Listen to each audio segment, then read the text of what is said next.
Hi, it's Miriam with Engadget, and we're here at CES 2012, and this here is the Galaxy Note for AT&T. So as you can see, the first obvious difference is the AT&T logo at the top, but obviously the capacitive buttons have been rearranged. There's now 4 instead of the 2 with the middle physical button on the original global version.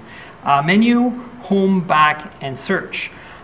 Looking around, it looks pretty much exactly the same as the Galaxy Note for the rest of the world. You have the speaker down here, the S Pen right here. One of the nice things is that they've changed the S Pen to add this, the color is different on the button, so you can find it a little easier. One of the things we had problems with on our Galaxy Note review was finding this button. It's still not easy to do by feel, but now you can actually see it. So that's a big improvement. The other thing is the same 8-megapixel autofocus camera with HD 1080p video, single LED flash, Galaxy Note logo. At the bottom edge here you have the USB port, one of the microphones, the S Pen silo. On the right hand side here is the power lock key, nothing else. And on the top you have the other microphone, the secondary mic for video recording and noise reduction, as well as a headphone jack. On the left-hand side are the volume rocker, and that's pretty much all you'll find here. In front, there's a 2-megapixel fixed focus front-facing camera, some sensors, the earpiece here, and that's pretty much the front. So let's look under the battery cover. There's some subtle changes here that are really quite interesting. So it still peels off in the same kind of scary way, and it still feels pretty thin. It's the same 2500 milliamp hour battery, and what I want to point out is it has 3 contacts just like the original. So there's no NFC on the battery, and in fact no NFC anywhere on this device spec sheet. You can see the SIM slot here. It's a slightly different metallic holder instead of the plastic holder on the original. MicroSD card slot. There is 16 gigabytes of built-in storage in addition to this microSD card slot. These 2 contacts here match up with this, what looks like potentially an antenna for LTE here in the back, and that's pretty much what you see here in the back. Putting this back works just exactly like all the GS2s. And so I'm just going to turn it back on and show you the boot process.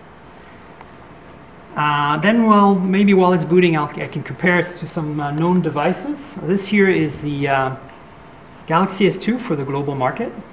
So you can see the size difference, 4.3-inch screen versus the 5.3 1280 by 800 screen. This is a Super AMOLED display, not a Super AMOLED Plus, but it's HD, and this is Super AMOLED Plus. Little AT&T action here for the animation.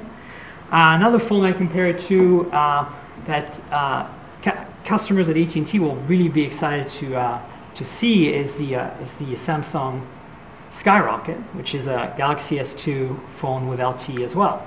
So right now on AT&T you'll be able to choose between these 2 devices: 4.5-inch screen, 800 by 480, Super AMOLED Plus, or 5.3-inch screen, non-Super AMOLED Plus, just Super AMOLED, both with LTE. And then finally, of course, the Galaxy Nexus. This is the European model, my personal one. And you can see here the difference in size, 4.65 HD as well. So this is 720 by 1280, and this is 800 by 1280. Same non-plus Super AMOLED display.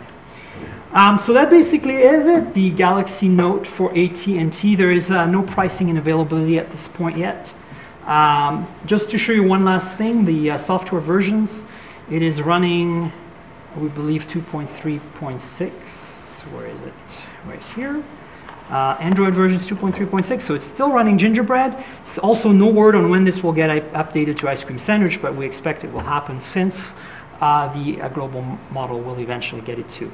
We're not in an LTE area here. The 4G logo is showing HSPA+, but we've no doubt this works with LTE on AT&T. Oh, and by the way, there's one more thing to mention. This is not running an Exynos processor like the original Note. It's running the Qualcomm 1.5 gigahertz dual-core S3 processor. So basically, the same processor as the Skyrocket and some of the other Galaxy S2 devices in the US. Cheers.